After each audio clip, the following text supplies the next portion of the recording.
Hello friends, नमस्कार। मैं अशोक स्वागत करता हूं अपने इस प्लेटफॉर्म पर, जहां आप लोग को 24 मार्च 2025 के करंट अफेयर्स पूरा डिटेल्स में बताया जाएगा। हर करंट अफेयर्स आपका स्टेटस जीके के माध्यम से या मॉपिंग के माध्यम से विस्तार से बताया जाएगा। तो आप सब जो है वीडियो लास्ट तक देखिएगा, काफी इंपॉर्टेंट होने वाला है। तो देखते हैं आज के पहले इंपॉर्टेंट डेज के साथ। पहले आज देखिए पहला क्वेश्चन कह रहा है, विश्व क्षय रोग दिवस यानी वर्ल्ड ट्यूबरकुलोसिस डे, जिसे वर्ल्ड टीबी डे कहते हैं, कब मनाया जाता है। तो ये आपको बताना है कि ये कब मनाया जाता है। विकल्प में है 22 मार्च, 24 मार्च, 25 मार्च, 20 फरवरी। सही उत्तर आज है आपका है, आज हम लोग यानी 24 मार्च को विश्व क्षय रोग दिवस मना रहे हैं। कौन सा दिवस मना रहे हैं? वर्ल्ड टीबी डे मना रहे हैं। तो इसके बारे में डिटेल्स में देखते हैं कि यह दिवस क्यों मनाया जाता है, कब से मनाया जाता है पूरा। तो विश्व क्षय रोग दिवस है, आज हम लोग मना रहे हैं वर्ल्ड ट्यूबरकुलोसिस डे।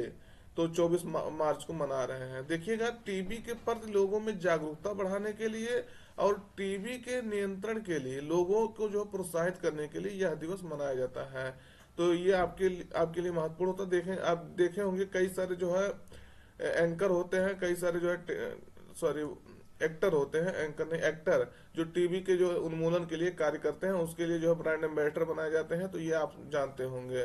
और ये 1982 से विश्व स्वास्थ्य संगठन द्वारा मनाया जाता है, WHO द्वारा, वर्ल्ड हेल्थ ऑर्गेनाइजेशन द्वारा। प्रतिवर्ष इसे जो है 1982 से ही 24 मार्च को मनाया जाता है। पूरे विश्व में 2030 तक ये लक्ष्य रखा गया है कि पूरे विश्व से टीबी को खत्म करना है। WHO इसको जो है लक्ष्य निर्धारित किया है। लेकिन हमारा देश, अपना देश भारत है, 2025 तक ही लक्ष्य रखा है टीबी को खत्म करने के लिए। ये आपको ध्यान रखना, ये क्वेश्चन पूछा जा चुका है कि भारत का लक्ष्य कब तक है टीबी को उन्मूलन करने के लिए, टीबी उन्मूलन करने के लिए। तो 2025 यानी जो WHO का यानी विश्व का लक्ष्य जो है, उससे 5 साल पहले ही हम लोग जो है लक्ष्य रखे हैं टीबी को खत्म करने के लिए। अब की वर्ष का थीम क्या है, ये बहुत महत्वपूर्ण है। Yes we can end TB, commit, invest, deliver. यानी हाँ, हम टीबी को जो है समाप्त कर सकते हैं, हिंदी में इसको देखेंगे। और उसके प्रति जो है क्या, कमिट रहिए, प्रतिबद्ध रहिए खत्म करने के लिए। उसमें जो है निवेश करिए, उसमें पैसा निवेश करिए, उसमें जो है समय निवेश करेंगे किसी भी चीज में, तब वो जो है आपको रिजल्ट देगा। और डिलीवर, तब वो जो है छोड़ेगा, टीबी खत्म होगा। तो ये थीम है, बहुत महत्वपूर्ण थीम है। और हो सकता है खाली आपसे इतना ही पूछा जा सकता है, yes we can end TB, तो हम टीबी को एंड कर सकते हैं, इतना ही आपसे थीम के तहत पूछा जा सकता है। और इसी दिन क्यों मनाया जाता है? क्योंकि 1982 में जो, सॉरी 1882 में रॉबर्ट कोच नामक जो है व्यक्ति ने टीबी के लिए जिम्मेदार जो जीवाणु होता है, बैक्टीरिया, यानी आपको पता होगा टीबी बैक्टीरिया से होता है। तो जो इसके प्रति जो जिम्मेदार बैक्टीरिया है, माइकोबैक्टीरियम ट्यूबरकुलोसिस, तो इस बैक्टीरिया की खोज इन्होंने की थी। इसके लिए जो है उन्होंने टीका जो है विकसित किया था, रॉबर्ट कोच ने। सॉरी, टीका नहीं कहेंगे, इस बैक्टीरिया की खोज की थी कि यहाँ की इस बैक्टीरिया की वजह से ये बीमारी होता है। तो इसके 100 वर्ष होने के उपलक्ष्य में 24 मार्च 1982 से WHO द्वारा प्रतिवर्ष यह दिवस मनाया जाता है। तो ये आपको ध्यान रखना है, ये महत्वपूर्ण दिवस है। इससे जो है कई बार क्वेश्चन आपका पूछा जा चुका है और भविष्य में भी पूछा जाएगा। ये सब जो दिवस होते हैं, ये सब काफी महत्वपूर्ण दिवस हैं। देखिएगा, हम लोग 20 तारीख को, 21 तारीख को, 22, 23, ये सब जो जितने भी दिवस हैं, जैसे 22 तारीख को जल दिवस, कल शहीद दिवस, इसके पहले फॉरेस्ट डे, ये सब दिवस मनाए तो बहुत महत्वपूर्ण दिवस है। इस ये 4-5 दिवस ये हमेशा जो है पूछे जाते हैं, क्योंकि इन्वायरमेंट से संबंधित है, ये जो है डिजीज से संबंधित है, ये कि वर्ल्ड टीबी डे। तो ये सब महत्वपूर्ण दिवस है, आपको ध्यान रखना है। अब टीबी के बारे में कुछ लक्षण देखिएगा क्या होते हैं। इसे 2 हफ्तों से लगातार अगर आपको खांसी आ रही है, तो उसमें जो है जांच कराना चाहिए आपको। खांसते समय अगर बलगम में खून आ रहा है, तो वो भी आपका लक्षण हो सकता है। वजन का लगातार कम होना, ये भी है एक लक्षण है। शाम के समय जो है बुखार आ जाना, ये भी है। थकान महसूस होना, सीने में दर्द होना, सांस लेने में तकलीफ होना, रात को पसीना आना, ये सब टीबी के लक्षण है। ये हमारे जो है लंग्स को, फेफड़ों को जो है काफी प्रभावित करते हैं। तो ये अगर देखिएगा, टीबी ऐसा बीमारी है जिसको जो है खत्म किया जा सकता है। तो ये अगर इसको प्रॉपर प्रॉपर तरीके से इसका इलाज हो, तो ये बीमारी जो है खत्म हो सकता है। अगर ये बीमारी ज्यादा समय तक आप इलाज नहीं लेंगे, ज्यादा समय तक ये आपको बना रहता है आपके शरीर में, तो ये जो है ऐसा हो जाता है कि जल्दी खत्म नहीं होता और कई बार व्यक्ति की मृत्यु भी हो जाती है। तो इसको ध्यान रखना है। ये भी आपका है, देखिएगा लक्षण वही लेवल लक्षण है, तो इसको ध्यान रखना है। अगला देखना आपको क्वेश्चन बताना है 59वां 59वां ज्ञानपीठ पुरस्कार किसे प्रदान किया जाएगा। तो ये घोषणा हो चुका है ज्ञानपीठ पुरस्कार जो है प्रदान करने के लिए 59वां, ये 2024 के लिए दिया जाएगा, ये भी ध्यान रखना है आपको। ये एक साल पीछे के लिए दिया जाता है। तो किससे दिया जाएगा? विकल्प में विनोद कुमार शुक्ला, गुलजार, वीरभद्राचार्य, अरुंधति राय। तो किसे दिया जाएगा? सही उत्तर आपका रहेगा विनोद कुमार शुक्ला को जो है दिया जाएगा। ये छत्तीसगढ़ के पहले व्यक्ति हैं जो ज्ञानपीठ पुरस्कार के लिए नॉमिनेट हुए, मतलब इन्हें दिया जाएगा। तो ये भी आपको ध्यान रखना, किस राज्य से बिलोंग करते हैं? तो छत्तीसगढ़ से बिलोंग करते हैं। कहाँ से? छत्तीसगढ़ से। यही भी आपसे हो सकता है, यही आपसे क्वेश्चन पूछा जा सकता है कि इनको दिया गया किस राज्य से बिलोंग करते हैं, और छत्तीसगढ़ राज्य वाले को ये तो बहुत महत्वपूर्ण हो जाता है ये क्वेश्चन। तो देखते हैं इसके बारे में पूरा विस्तार से। तो विनोद कुमार शुक्ला 2024 के लिए जो है 59वां ज्ञानपीठ पुरस्कार जो है किसे दिया जाएगा? प्रख्यात हिंदी साहित्यकार हैं विनोद कुमार शुक्ला जी, जो 88-89 वर्ष के हो चुके हैं। तो सोचिए, अगर व्यक्ति 89 वर्ष का हो चुका है, 90 वर्ष पहुंचने वाला, और अब भी वो जो है लिख रहा है, वो साहित्य जो है लिख रहा है। अब उनका हम सुन रहे थे, उनका कल से 4-5 मिनट का वीडियो, वो कह रहे थे पहले हम वैसे नॉर्मल लिखते थे, अब मैं बच्चों पे शिफ्ट हो गया, बच्चों के ऊपर जो है लिखता हूँ। तो उनसे पूछा गया कि बच्चों पे क्यों? क्योंकि जो है कह रहे थे कि जो आदमी बुजुर्ग होता है तो उसकी फीलिंग जो है बच्चों की तरह हो जाती है, तो इसीलिए वो बच्चों पे ही लिखते हैं ज्यादा। ये मतलब उनकी कुछ इंटरेस्टिंग बातें थे, वो बता रहे थे आपको। तो देखिए विनोद कुमार शुक्ला को जो है दिया गया है, छत्तीसगढ़ के पहले लेखक है जिन्हें यह सम्मान मिलेगा, को दिया जाएगा। पुरस्कार में क्या दिया जाता है? तो 11 लाख रुपए आपको कैश के रूप में नगद दिया जाता है, और सरस्वती की एक कांस्य प्रतिमा भेंट की जाती है, तथा एक प्रशस्ति पत्र जो है आपको दिया जाता है, जो भी मतलब ये पाता है पुरस्कार। तो ये इसके बारे में बहुत महत्वपूर्ण बात है। यही आपसे पूछा जा सकता है कितने पुरस्कार राशि है। तो ज्ञानपीठ पुरस्कार में कितना दिया जाता है? 11 लाख रुपया। यह पुरस्कार पाने वाले हिंदी के जो 12वें साहित्यकार होंगे। देखिएगा किसको मिलता है या किन भाषाओं में मिलता है? तो 22 भाषाएं जो हमारी 8वीं अनुसूची में है, और अंग्रेजी, यानी 23 भाषाओं में ये मिलता है। वहीं अगर आप देखे होंगे तो क्या आपको मिलता है? साहित्य अकादमी पुरस्कार। साहित्य अकादमी पुरस्कार आपको 22 भाषाओं में, 22 भाषाएं जो हमारे 8वीं अनुसूची में, प्लस हिंदी और अंग्रेजी और गुजराती नहीं, राजस्थानी के लिए, प्लस राजस्थानी, ये 24 भाषाओं के लिए मिलता है साहित्य अकादमी पुरस्कार। वहीं ज्ञानपीठ कितने के लिए मिलता है? 23 के लिए मिलता है। इसमें जो है राजस्थानी नहीं है, बस इतना जान लीजिए। तो ये आपको ध्यान रखना है। आपको अगर पता हो कि मतलब जो है हमारे 8वीं अनुसूची में 22 भाषाएं कौन कौन सी है जो संविधान में दर्जा दिया गया है, तो आप एक बार उसको ध्यान रखते, मतलब उसको पढ़ सकते हैं या उसको जो है कमेंट कर सकते हैं, क्योंकि क्वेश्चन वो पूछा जा चुका है, कई बार क्वेश्चन पूछा जाता है। देखेंगे तो इनकी उपन्यास है क्या? उपन्यास है नौकर की कमीज, यानी फिल्म, इस पे जो है फिल्म भी बन चुकी है 1999 के आसपास जो है इस पे फिल्म भी बन चुकी है। तो ये भी देखिएगा इनका महत्वपूर्ण है। दीवार में एक खिड़की रहती थी, तो इनको इस विषय के लिए 1999 में साहित्य अकादमी पुरस्कार भी दिया जा चुका है। तो अभी आपको बताया ना साहित्य अकादमी पुरस्कार कब दिया जाता है, किन भाषाओं में दिया जाता है, क्यों दिया जाता है। और ये खिलेगा तो देखेंगे, ये भी जो है इनका उपन्यास है। तो ये 3 महत्वपूर्ण उपन्यास है जिन पे बहुत अच्छे से जो है कार्य किया है, और प्रसिद्ध ये है इनका। और देखिए ज्ञानपीठ पुरस्कार जो 1961 में शुरुआत हुआ था, लेकिन 1961 में नहीं दिया गया था। ये पहली बार जो है 1965 में मलयालम कवि थे जी शंकर कुरुप को उनके काव्य संग्रह औडक कुंझल के लिए दिया गया था। तो ये मलयालम में है, तो इसको आपको ध्यान रखना, किसको दिया गया था? औडक कुंझल को दिया गया था पहला ज्ञानपीठ पुरस्कार। तो कब दिया गया था? 1965 में दिया गया था। एक क्वेश्चन आपसे पूछा जा चुका है, इसको ध्यान रखना है। और 8वीं अनुसूची की जो है 22 भाषाओं और अंग्रेजी साहित्य लेखकों को जो है साहित्य के लेखकों को यह पुरस्कार दिया जाता है। तो आपको हम ये पहले बता ही चुके हैं, तो इसको ध्यान रखना है आपको। अगला क्वेश्चन देखते हैं। ये देखिएगा इनका इमेज है, ये 89 वर्ष के हैं, 88 या 89 वर्ष के हैं। अगला है पुट्टू श्री रामुलु की जो है 58 फीट ऊंची प्रतिमा किस राज्य में स्थापित करने की घोषणा की गई है। तो ये आपको बताना है कि ये इनकी घोषणा जो है 58 फीट ऊंची प्रतिमा किस राज्य में स्थापित करने के लिए घोषणा की गई है। पहले तो आपको ये जानना पोट्टी श्रीरामुलु कौन थे, अभी सब इसके बारे में बता दें। दूसरे नंबर, ये 58 फीट ही ऊंची प्रतिमा क्यों जो है स्थापित करने की घोषणा की गई है। तो पहले बताइए किस राज्य में घोषणा की गई है। विकल्प में है आंध्र प्रदेश, तेलंगाना, मध्य प्रदेश, कर्नाटक। सही उत्तर आपका रहेगा आंध्र प्रदेश की सरकार ने जो है, चंद्रबाबू नायडू सरकार ने यह जो है घोषणा किया है कि हम पुट्टू श्रीरामुलु की जो है 58 फीट ऊंची प्रतिमा जो है स्थापित करेंगे। तो 58 फीट की इसलिए प्रतिमा जो, क्योंकि इन्होंने जो है आंध्र प्रदेश को स्थापित करने के लिए, गठन करने के लिए 58 दिन तक भूख हड़ताल किया था। उसी भूख हड़ताल में इनकी जो है मृत्यु भी हो गई थी। और हालांकि इसके बाद जो है आंध्र प्रदेश को जो है भाषा के आधार पर पहला राज्य जो है बनाया गया था, गठित किया गया था। तो इसके लिए जो है उनकी सरकार ने कहा है कि हम 58 फीट ऊंची प्रतिमा स्थापित करेंगे। तो देखेंगे इसके बारे में। आंध्र प्रदेश के सीएम जो है चंद्रबाबू नायडू हैं, आपको पता होगा, ने घोषणा किया है कि आंध्र प्रदेश के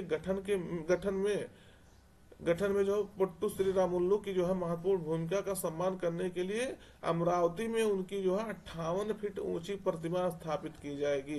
कहाँ किया जाएगा, तो अब आप जानते होंगे अमरावती जो है अब आंध्र प्रदेश की राजधानी होगी। पहले जो है आंध्र प्रदेश और तेलंगाना जब एक ही राज्य थे, जब 2014 में अलग हो गए थे, तब वो जब अलग होने के पहले इसकी राजधानी हैदराबाद थी। लेकिन जो है ये कहा गया था जब जब 10 वर्ष जो है ये राजधानी हैदराबाद भी रहेगा। लेकिन अब सरकार ने जो है, आंध्र प्रदेश सरकार ने अमरावती को अपना राजधानी घोषित कर लिया है, वहां अपना सारा जो है शिफ्ट कर लिया है।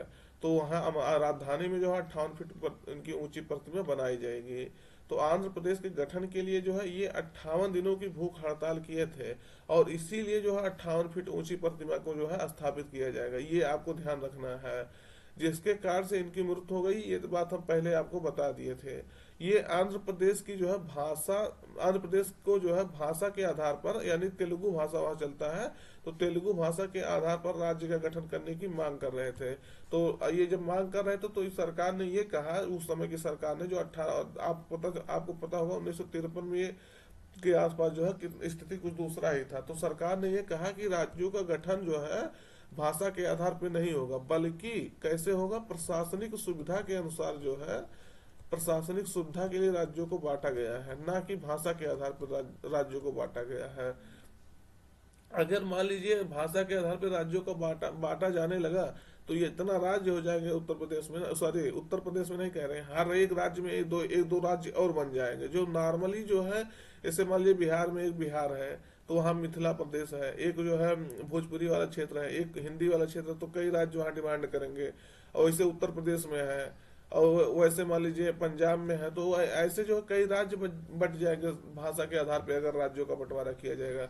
लेकिन फिर बाद में अंतोगत तो जब आप जानते होंगे जवाहरलाल नेहरू के और सब कई लोगों की अध्यक्षता में जो है समिति बैठी थी भाषा से संबंधित, तो वो जो है फिर बाद में ये कहे थे कि हाँ ठीक है, पहले वो प्रशासनिक सुविधा के अनुसार पे ये कहे थे, लेकिन बाद में 1953 में ये कहा गया था कि हाँ ठीक है, वहाँ आंध्र प्रदेश को तेलुगु भाषा के आधार पर जो है राज्य बना दिया जाता है। तो इसके फलस्वरूप जो है 1 अक्टूबर 1953 को तेलुगु भाषी क्षेत्रों को जो है मद्रास प्रेसिडेंसी से अलग करके जो है आंध्र प्रदेश राज्य बनाया गया था। तो कब किया गया था, 1 अक्टूबर 1953 को। फिर जो है इसका पुनर्गठन किया गया था 1 नवंबर 1956 को। राज्य पुनर्गठन अधिनियम आया था 1956 में। इसके तहत जो है आंध्र प्रदेश को हैदराबाद राज्य के तेलुगु भाषी क्षेत्रों के साथ मिला करके जो है आंध्र प्रदेश राज्य का पुनर्गठन कर दिया गया था। और 2 जून 2014 को आंध्र प्रदेश का विभाजन करके तेलंगाना राज्य का गठन किया गया था। आपको हम ये बता दिया कि तेलंगाना राज्य का गठन कब किया गया था, 2014 में। डेट भी याद रखना है, 2 जून को किया गया था। और देखेंगे ये तेलंगाना के मुख्यमंत्री आपको पता होगा रेवंत रेड्डी है, यहाँ कांग्रेस की सरकार है। तो तेलंगाना जो है जब राज्य बना था, तो इसके पास जो है ये जो हैदराबाद जो हाई कोर्ट था, ये तेलंगाना के पास ही था, यानी आंध्र प्रदेश के पास इसका हाई कोर्ट नहीं रह गया था। तो बाद में फिर ये आंध्र प्रदेश जो है अमरावती में अपना हाई कोर्ट बना लिया, और जो आंध्र प्रदेश में हाई कोर्ट बनाया है, ये सॉरी अमरावती में आंध्र प्रदेश सरकार ने, ये 25वां हाई कोर्ट होगा भारत का।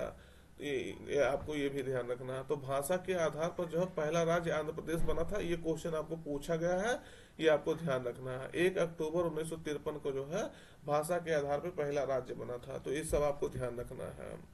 अगला है, किन 2 राज्यों ने जो है, किन 2 देशों ने 12,900 किलोमीटर का अंतर महाद्वीपीय ultra secure quantum satellite link जो है स्थापित किया है।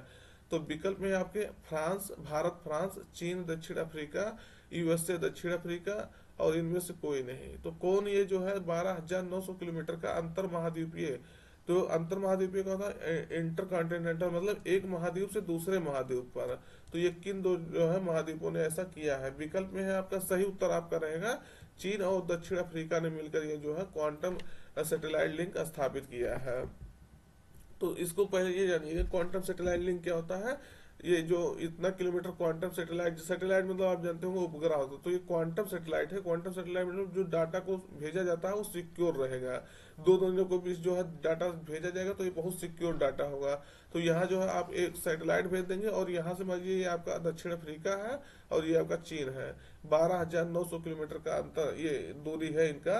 तो ये अगर इनसे भेजा जाता है यहाँ से एक सैटेलाइट ब्राजील से जो है कोई डाटा, और ये जाके डायरेक्ट आपको कहाँ मिलेगा, ये आपकी चीन में मिलेगा। चीन से कोई भेजा जाएगा तो आपको डायरेक्ट जो है आपका दक्षिण अफ्रीका में मिलेगा। 1% वहाँ जो है डाटा इधर उधर नहीं होगा, जो सिक्योर होगा पूरा डाटा। नाम ही है अंतर महाद्वीपीय अल्ट्रा सिक्योर क्वांटम सैटेलाइट।